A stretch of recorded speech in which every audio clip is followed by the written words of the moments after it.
आज SK educational note 99 में आप सभी का स्वागत है। आज हम समास के ट्रिक लेकर उपस्थित हुए हैं। समास के 6 भाग होते हैं। पहला अव्ययी भाव समास, दूसरा तत्पुरुष समास, तीसरा कर्मधारय समास, दीर्घ समास, बहुब्रीहि समास और द्वंद्व समास। तो हम चार्ट में आपको समझाते हैं कि सबसे पहले समास लिखा हमने, उसके बाद पहचान, ट्रिक, उदाहरण। समास का नाम, पहचान, ट्रिक, उदाहरण। इसके बाद सबसे पहले आता है अव्ययी भाव समास। तो अव्ययी भाव समास का पहचान है, पहला पद प्रधान होता है। पहला पद प्रधान, पहला आया छोटा, दूसरा आया बड़ा। यानी पहला आया छोटा, जो वाक्य है, शब्द है, पद हैं, वो पहला आया छोटा, तो पहला शब्द जो आएगा वो छोटा आएगा, और दूसरा शब्द जो आएगा, दूसरा आया बड़ा, तो दूसरा शब्द जो आएगा वो बड़ा आएगा। और जैसे यथा धन संभव, यथा संभव, आ जन्म, आ जन्म, आ धन जन्म, आ छोटा और जन्म बड़ा। तो इसके बाद आता है तत्पुरुष समास। तत्पुरुष समास में पहचान है दूसरा पद प्रधान हो। तत्पुरुष समास में पहचान है दूसरा पद प्रधान हो। तो दूसरा पद प्रधान हो, अब हम ट्रिक देखते हैं। पहला बड़ा, दूसरा छोटा। पहला बड़ा हो, यानी पद पहला बड़ा हो और दूसरा पद छोटा हो। तो पहला बड़ा, दूसरा छोटा। अब जैसे उदाहरण के लिए हम देखते हैं, पॉकेट मार। पॉकेट बड़ा है, बड़ा, पहला बड़ा, तो पॉकेट जो है वो बड़ा है, और दूसरा मार है, अर्थात पॉकेट मार। अब बिल्कुल आपका बैठता हुआ सॉल्यूशन है। ट्रिक जो हमारी है वो बिल्कुल इसमें फिट बैठ रही है। यानी पहला पद बड़ा हो और दूसरा पद छोटा हो, पॉकेट मार। अब इसके बाद ये तत्पुरुष समास के कई भेद होते हैं, कई तत्पुरुष समास होते हैं। तो इसमें सबसे पहले तत्पुरुष समास हमने बताया। अब दूसरा आता है कर्म तत्पुरुष समास।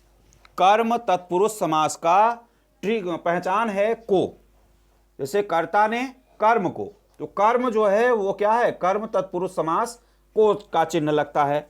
यानी किसी भी वाक्य में को का चिन्ह लग जाए तो उसे कर्म तत्पुरुष समास कहते हैं। अब इसको हम द्वितीय तत्पुरुष समास भी कहते हैं। जैसे को यश प्राप्त, एक पद है आपका, यश प्राप्त, तो यश को प्राप्त, यश प्राप्त, इसमें जो है यश के बीच में और प्राप्त के बीच में क्या लगा है, के लगा है। यश को प्राप्त होने के लिए, यानी यश को का चिन्ह लग जाने से यश को प्राप्त हो जाता है। इसमें केवल सिर्फ इतना ही पहचान के लिए है। उसके बाद करण तत्पुरुष समास। इसमें पहचान से है, इसमें पहचान से है, से रे का ट्रिक जो है वो से ही है, यानी ट्रिक भी से है। अब जैसे रेखांकित, रेखा से अंकित, रेखा से अंकित। अब दूसरा है, हम देखते हैं संप्रदान। संप्रदान तत्पुरुष समास के लिए, जिस वाक्य में के लिए आ जाए वह ट्रिक के माध्यम से समझ लिया जाए कि यह संप्रदान तत्पुरुष समास है। जैसे देशभक्ति, तो देश के लिए भक्ति। अब इसमें के लिए का प्रयोग किया गया, इस देश के लिए भक्ति, पुत्र के लिए भक्ति, देवता के लिए भक्ति। तो इस तरह के अगर शब्द आते हैं तो वो आपका संप्रदान तत्पुरुष समास हो जाता है। अपादान, अपादान से अलग होना, यानी कोई चीज किसी वस्तु से अलग हो जाए उसे हम अपादान कहते हैं। अपादान जैसे सेवा से मुक्त, सेवा मुक्त, एक पद है आपका सेवा मुक्त, सेवा से मुक्त, देश मुक्त, देश से मुक्त। ऐसे अगर शब्द आते हैं तो जो जिससे अलग हो रहा है उसमें अलग होने की प्रक्रिया में अपादान कारक होता है। अपादान तत्पुरुष समास हो जाता है। अब इसके बाद संबंध। संबंध में क्या है, का, के, की। पहचान के लिए अगर 3 वर्ण आते हैं, का आता है, के आते हैं, की आता है, तो इसमें क्या हो जाएगा, यही ट्रिक भी है, ये संबंध तत्पुरुष समास हो जाता है। जैसे राज पुत्र, राजा का पुत्र, रानी का पुत्र इत्यादि ऐसे वर्ण आते हैं जो संबंध को बतलाते हैं और संबंध तत्पुरुष समास हो जाता है। अधिकरण, अधिकरण, अधिकरण में पय पर, इसका पहचान के लिए में पय पर, ट्रिक भी में पय पर। अब इसके बाद हम देखते हैं कि जैसे पुरुषोत्तम, पुरुषों में उत्तम, तो अब पुरुषों में उत्तम, इसमें में आया, इसके बाद पय आए, पर आए, तो भी क्या हो जाते हैं, ये आ जाता है अधिकरण तत्पुरुष समास हो जाता है। इसके बाद कर्मधारय समास आता है।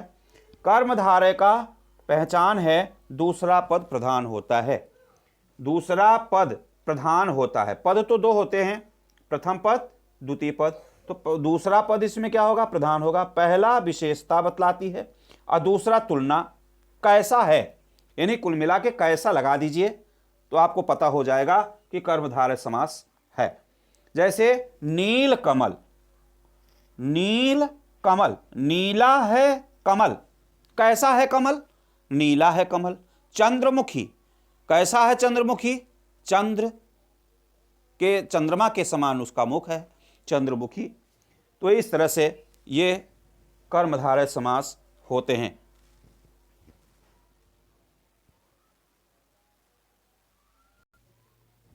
इसके बाद अब हम चलते हैं, आपका हो गया अव्ययी, तत्पुरुष, कर्मधारय, और उसके बाद कर्मधारय के पास आता है दीर्घ समास। तो अब हम आगे की ओर चलते हैं, दीर्घ समास की ओर। इसके बाद आता है दीर्घ समास। दीर्घ समास में संख्यावाची, जिस समास में संख्या का पहले ही वर्ण में संख्या का बोध होता है उसे हम दीर्घ समास कहते हैं। संख्यावाची पहचान है, संख्या आता है, संख्या का प्रयोग होता है। असंख्या के प्रयोग में जैसे उदाहरण के लिए त्रिलोकी, त्रिलोकी, त्रयाणाम लोकानाम समाहार, समाहार शब्द भी आता है इसमें, इसलिए यह दीर्घ समास होता है। त्रिलोकी, सप्तऋषि, सप्त ऋषि, सात ऋषियों का सब, तो इसलिए त्रिलोकी में और सप्तऋषि में वही चीज होता है, त्रयाणाम लोकानाम समाहार है, तीन संख्या का प्रयोग हुआ है, इसलिए यह दीर्घ समास हुआ। इसके बाद आता है 5वां नंबर बहुव्रीहि समास। बहुव्रीहि समास में अन्य पद की प्रधानता होती है। अन्य पद यानी कोई भी पद प्रधान हो सकता है, पहला या दूसरा। इसमें एक चीज और होता है, 1 2 बराबर 3, यानी दोनों ऐसे हैं। देवी देवताओं का नाम भी आता है, जैसे दशानन, 10 हैं जिसके आनन अर्थात रावण।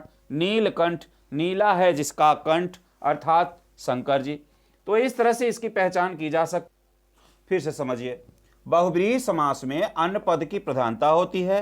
1 + 2 यानी पहला और दूसरा पद जोड़ दिया जाए तो अर्थ तीसरा पद का प्रदान करता है, यानी किसी तीसरे बात को देता है। जैसे देवी देवताओं का नाम भी आता है इसमें, जैसे दशानन, 10 हैं आनन अर्थात रावण। पहला 10, दूसरा आनन, तो अब पहला 10 है और दूसरा आनन है, तो अब ये दोनों मिला करके तीसरा अर्थ निकलता है। तीसरा अर्थ क्या है, अर्थात रावण।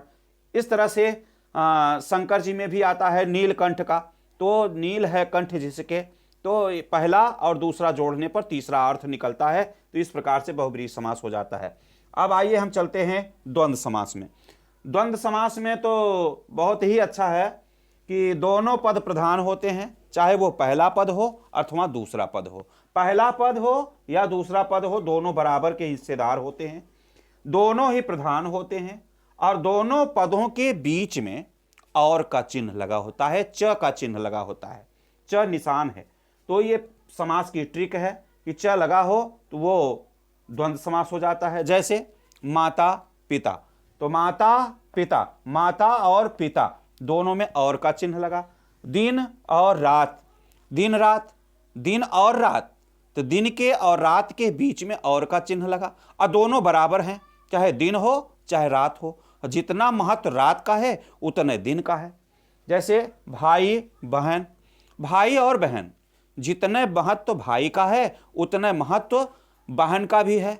तो हाँ, तो जैसे च बीच में हमने बोल दिया माता च पिता च, तो माता और पिता, च का मतलब होता है और, तो और से हम इसका अर्थ लगाते हैं। तो इस प्रकार से दिन हो चाहे रात हो, भाई हो चाहे बहन हो, दोनों का महत्व एक समान होता है। आखिर में देखेंगे बहन को अगर पहले लगाते हैं बहन भाई, तो दो तब भी तो उतना ही पड़ेगा, चाहे भाई को देखा जाए या बहन को देखा जाए। तो अब हमारा ये ट्रिक के माध्यम से हम सरल और सूक्ष्म ढंग से इसको पहचान कर सकते हैं, अपने प्रश्नों को हल कर सकते हैं। तो जैसा लगेगा बताइएगा, कमेंट में हमको सूचित कीजिएगा, जैसा भी हो। धन्यवाद।